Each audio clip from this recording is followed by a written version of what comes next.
Welcome to Interviews, the show about everyday people with extraordinary stories. I'm your host, Abigail Mankey. We are on the web at innerviewslive.com and on Facebook at facebook.com/interviewslive.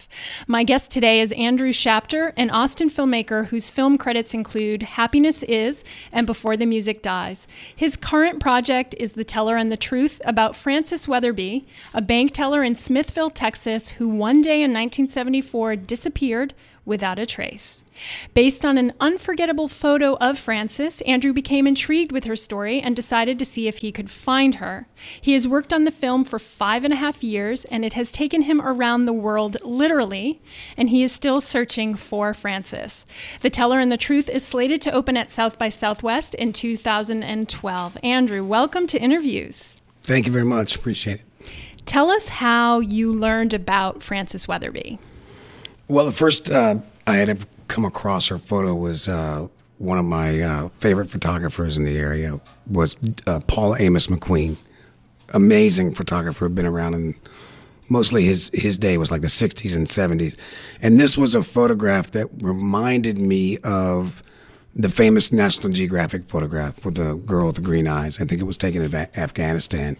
And it's one of the most famous photographs. But this is a black and white photograph that had that same power to it. But what's interesting about it is the girl in the photograph disappeared a couple of weeks after the photograph was taken. So if you look at the facial expression, it has some depth to it. There's a story behind that, the eyes and the facial expression that, you know, just drove me to want to know more. Who is this person? What is this facial expression all about? And when Paul passed away, his photography became more and more present to me, even though it's not very much on the web as much as it's just in boxes. I just, you know, got a chance to talk to his widow and go through a lot of his work. And as I started to do that, the photos of Frances became the most popular work in terms of what I was looking into. And I kept getting drawn to every photograph he had taken of her. And why was he taking pictures of her in the first place? Well, he went around the world himself. He was a pretty well-known photographer, but he was also involved in Hollywood films. He was a great painter, an artist in all sorts of ways. He lived in and around Smithville and was back and forth to Austin in the 60s, 50s and 60s and early 70s. His family was from Texas, even though he was based in New York and San Francisco and London, all these other cities. And Frances was just a local girl that I think that caught his eye. She's beautiful. Yeah, yeah. And you know, she seems to be, the more I found out about her, the more I realized she caught everybody's eye everywhere she went. And she's kind of an anomaly. Her look is not the same as, you know, your typical pretty girl, your typical model per se. Just a very interesting character, from the face to her backstory. The photo, if people want to see it, it's a really, like you when you reference that life photo, it's really, it's haunting, those eyes, you know, you really want to know more what's going on. People can see it on the website, which is thetellermovie.com. It's also on your Facebook page, which I think if you just search for The Teller and the Truth, that's probably easiest. It's also on the Interviews Facebook page. Yeah. So you've known about Frances for a long time through that photo. At what point did you decide that you wanted to make a film about her and really try to find her? After Paul Amos passed away, there's such a lack of work in the internet. You know, for a lot of photographers that were really popular in the 60s and 70s, none of their stuff is digital. And so if they didn't take the time to enter into the digital age, and Paul was one of those people that didn't get an email address, didn't get a website. So I felt like it was my responsibility to help his work make it onto Flickr or whatever, you know, social media site, so future photographers can recognize his work. And so you go through the work, and you can't help but, you know, you see beautiful women everywhere in his work, but you also see, you know, world traveling images, but it's always the photos of Frances that stood out. And so I couldn't help but be drawn, especially with the photograph and the facial expression. And I did hear indirectly from him that there was more to that picture than he would be willing to say. So, meaning he knew more, and he did not share it with you? I want to say that he knew everything, but I don't know because I never had that conversation with him before he passed. I did know that it was an important photograph for him because her picture was always on his wall next to his desk. Always, you know, when he talked about his work, she would often come up. But if you ever ask what happened to Frances, you would get this weird sort of, you know, spin that didn't really give you a clear answer. So in one way, he would say he doesn't know. But the other way, the way he answers those questions is like kind of like a politician avoiding an issue. So you know he knows more than he's saying? Yeah, okay. yeah. And so my goal is to sort of peel back some layers by going through his life to see what clues there may be as to what happened to her. Tell us about the name of the title, The Teller and the Truth. What does that mean? The Teller and the Truth is a title sort of divided in two because the film is divided in two. But Frances was a bank teller in Smithville a long time ago, and the truth about her is what I'm after. So in a nutshell, that's what the title is about. But the fact that she was a bank teller, and the fact that, you know, the bank was robbed prior to her disappearance, the fact that you know, she seemed to be rather healthy, and there's no clues as to what happened. You can't help but wonder, did she have any kind of involvement in that bank robbery? And there's nothing, you know, legally speaking, there's nothing that can tie her directly. There's no evidence or witnesses, but it is suspect, even from somebody hearing the story, you know, secondhand or third hand, 35 years later. Andrew, I want you to start describing the story, kind of lay out the story for us. But you've been working on this for 5.5 years. So has it turned out to be a much bigger, more complicated story than you expected it to be? Yeah, I mean, you know, when documentary filmmakers like myself start working on a project, you usually just tinker around, make a little short film out of something and see what happens. But the more people that I began to sort of talk to a little bit about Frances, whether it be a friend from high school or a police officer that was involved in a bank robbery, to the friends of Paul, she became more and more fascinating to me as this sort of anomaly. There was this, you know, there's always that really, really memorable person that people cannot forget, and I think it has a lot to do with even like she was sort of a local pop icon. You know, when Marilyn Monroe disappeared, when she died, and when James Dean died, dying young and forever preserving that pretty face of theirs, you know, helped them become an icon. Whereas none of us got a chance to see them slowly fade away.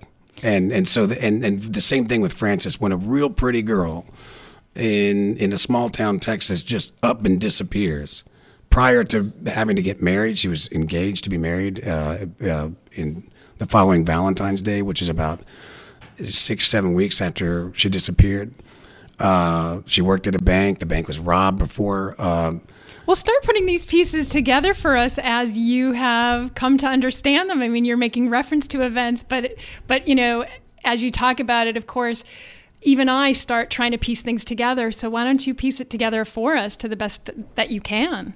Well, the most important thing I can say is that I'm searching to see if there's any possibility that this is a love story, because the individual, the main suspect that has not ever been apprehended is in the bank robbery is named Oliver Carl Pierce.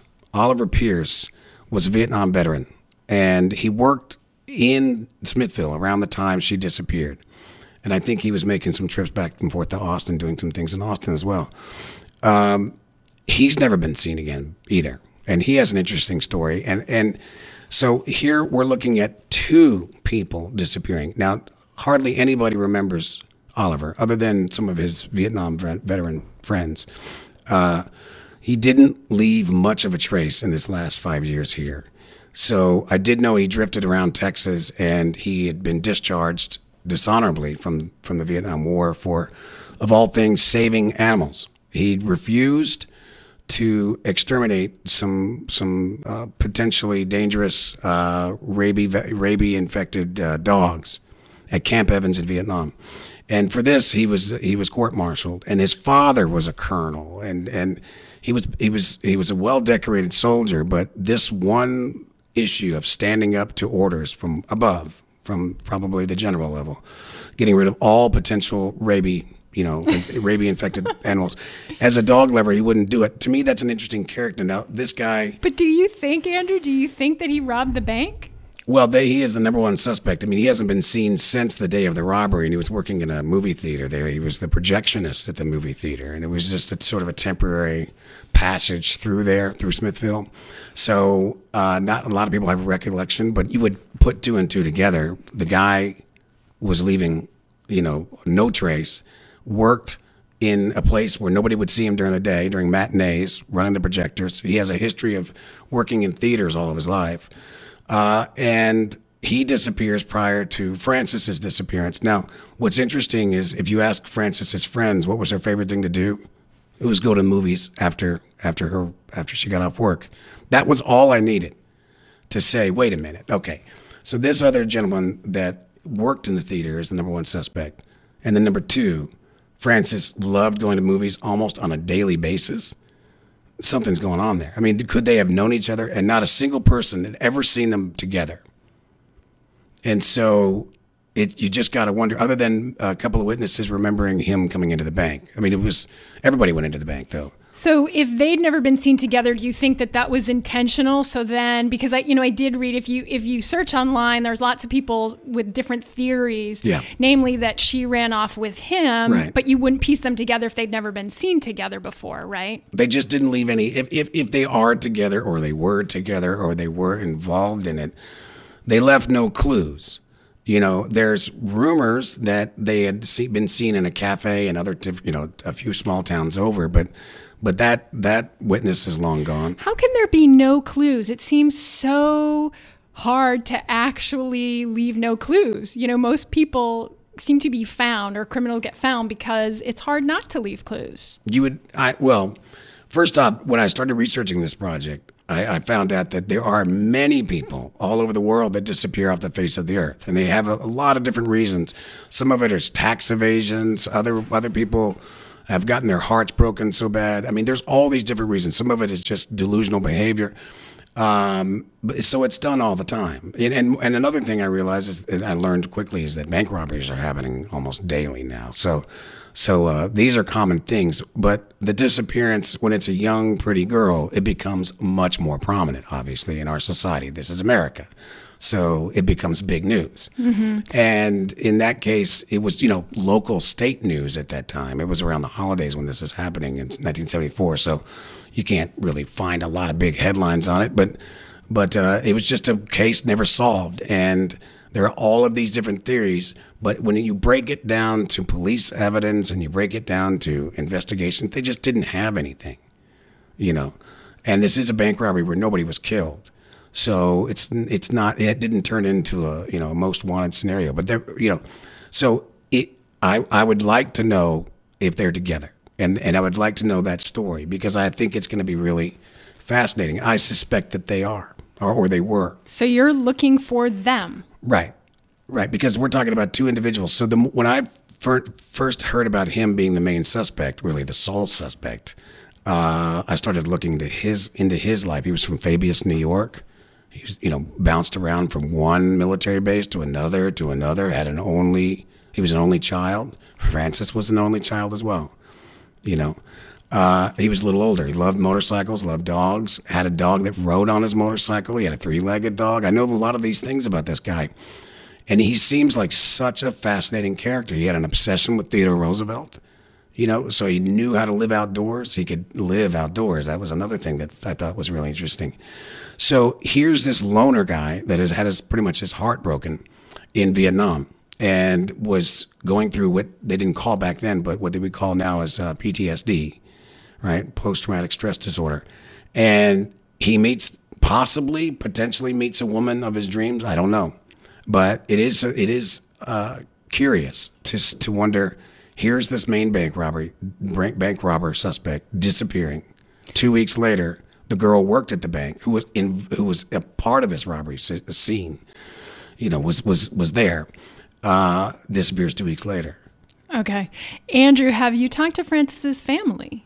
Yeah, well, there's not much there. I mean, she's an only child. Her father left when she was 6 years old. She was raised by her mother. Her mother never talked to, well, spoke to the police, but never was very kind of antisocial thereafter. She had a fiance, Francis did, and he's no longer with us either. But there are some cousins, there are some distant relatives that were the cousins on her mother's side that are still around that recall. Her mother seems to believe that Frances is all right somewhere. She's out there, and she didn't go looking for her. No. Really? No. That's weird. But I will say this: the more I find out about the relationship between Frances and her mother, the more it reminds me of Grey Gardens, the film Grey Gardens. There's two versions. There's the HBO version, and there's the Maisel brothers 70s documentary. There was just a tension between the two of them, from what I've heard through friends of hers, that would make you wonder, would make you suspect that anybody in their right mind would want to escape that scenario. So really, wow. Yeah. Okay, all right, Andrew, we're going to go ahead and take a break. Folks, you were listening to Interviews, and I'm Abigail Mankey. Please stay tuned. We'll be right back. Welcome back to Interviews. My guest today is Andrew Shapter, a filmmaker whose latest project is The Teller and the Truth. Andrew, how do the folks in Smithville feel about you coming to town with your cameras and really dredging up the past, we're talking 30 plus years ago? Well, first off, let me say something about that town. That town is really a movie town, more than anyone would maybe know right now. A lot of great films coming out of that community. So they're, to say the least, they're very used to cameras being around. I actually met with them last week. I met with a lot of the city officials, and so we're just getting started on piecing this together. I have been mostly working on the photography end of things, which is Paul Amos and his archives, and some relatives, and like you mentioned, some friends as well. So we're just now getting to the Smithville scenes, which I'm really excited about. Just sort of uncovering the world in which she lived in, the schools, everything. It's a really wonderful town if you haven't been out there, and I think that they're going to embrace this in a way that might help us, get somewhere. I'm curious if there is a sense of embarrassment that one of their citizens went missing and they have no idea what happened. No, I don't think they're embarrassed at all. They have a really, a great history with the railroad, and now it's kind of a tourist town, and there's a lot of newbies, not so many natives like there used to be. And as far as I know, it's just, if a woman up and leaves for personal reasons, I don't think the town takes it personally. Family and friends might, but I think that they're looking forward to having the story told, because the town itself is a great backdrop for the story. But I would suspect that Frances is out there somewhere, that she probably misses it. You've traveled around the world making this film. Where have you gone? Well, like I said, I'm going through a lot of Paul Amos's work. So I'm going through images of Frances that appear to be in other areas of the world. Now, the hardest part of this at the moment is trying to date when these photographs were taken. It's hard to differentiate between, was this photograph taken of her prior to her disappearance, or was it after? So wait, you're saying that the photographer had pictures of her after? I'm just saying, as far as I know, if he knows anything about her, or if there's anybody that knew anything about Frances, it would be him, because he was a mentor to her. He was a best friend. When I look in her diaries, she mentions him a lot. I don't have a lot of diaries here. I just have some like written letters that could be made up into be a diary. And they don't reveal essential clues for you? No. But if you're planning on leaving, you don't exactly leave any details on what you're planning in your diary. Anybody that leaves a diary behind after they have escaped or have gone missing, or if they've gone missing intentionally, you have to take anything that they write with a grain of salt, because they're most likely going to cover their tracks. So I had to see through some of the stuff as much as possible and try to figure out, is this real? Did this person just disappear for real? Did something terrible happen to her? You're really playing sleuth or, detective. Yeah. And I think there's a lot of people that want to know. And I think unfortunately, the only people that could possibly know are no longer with us. So it's a little bit more difficult. But when I was talking about Paul's photographs, he had photographs of a photograph of her surrounded by like Indian children, right? So I just, that led me to try to figure out, was that an orphanage? What is this? And was this taken prior to her disappearance? But possibly not. Maybe it was taken after. So I went to Chennai, India, where I was trying to match this possible orphanage to, So I'm in the process of I made my introduction. I'm in the process of showing them the material and getting them to write me back in English as to what memory they might have of this person. And so I'm in the early stages, but I did get a chance to go around the world, obviously, and checking out some potential cities where she could be based on some things in the diary, based on some trips that Paul's made, trying to connect the dots. Any really exciting clues? Well, the photographs in India, to me, are exciting clues. The other ones are... But I mean, when you went to India and these other countries, have you come across anything good? This is really kind of a first round. And so I haven't really found like the smoking gun yet. But the more I go out and talk to people, and again, this is 35 years, so it's, I have to find people in their 60s everywhere I go, 60s and 70s. They're the only ones around to remember her. So my problem with India is getting lost in translation. So we're trying to work through that via email and try to say, okay, here's what I'm looking for. I'm trying to place the date and time of these photographs. There are some children in these photographs that are now adults. So if you have any records of who these kids were as, then maybe I can talk to them now and find out more about Frances. And did she visit India, or was this someplace in California for all I know? So that's been another thing. And then some trips that Paul made before he died to some friends that his widow honestly doesn't have the actual details as to where he went, make me wonder, did Paul want to see Frances prior to him passing away? Because he was in a state where he sensed, I think, that his time was limited, and he did make a lot of trips to go see people. And some of those trips were overseas in Europe and in India. And so that's what led me there.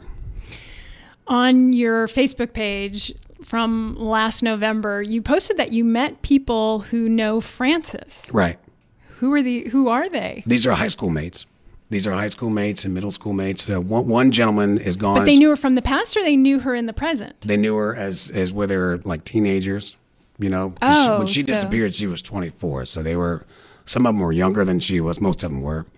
And Frances, by the way, would be 61 years old now. Okay. I spoke to one gentleman that literally so obsessed with the story that he calls himself a private detective. And he said his very first case is one of his only longest running cases, obviously, is trying to find Frances. And he believes that she's out there.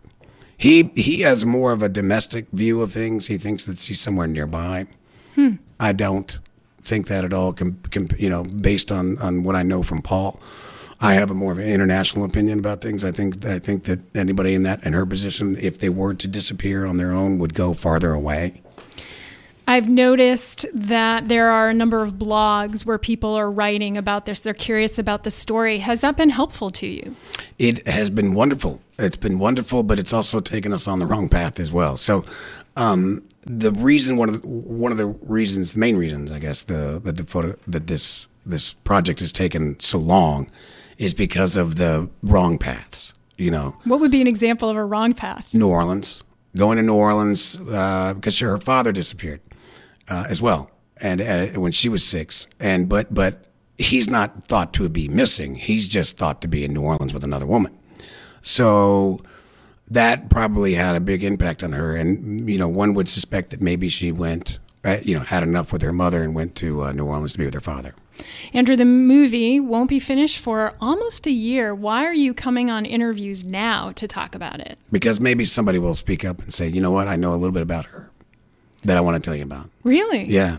So are you doing lots of interviews? Well, I just, sometimes if somebody comes forward and says, I know something about her that you don't already know, then I definitely want to talk to them. But if it's just, basic, and anybody that's, honestly, she one thing I do want to do is spend more time going to some of the older music clubs here. I do understand that she came to Austin frequently and went to places like the Victory Grill and I think Armadillo World Headquarters.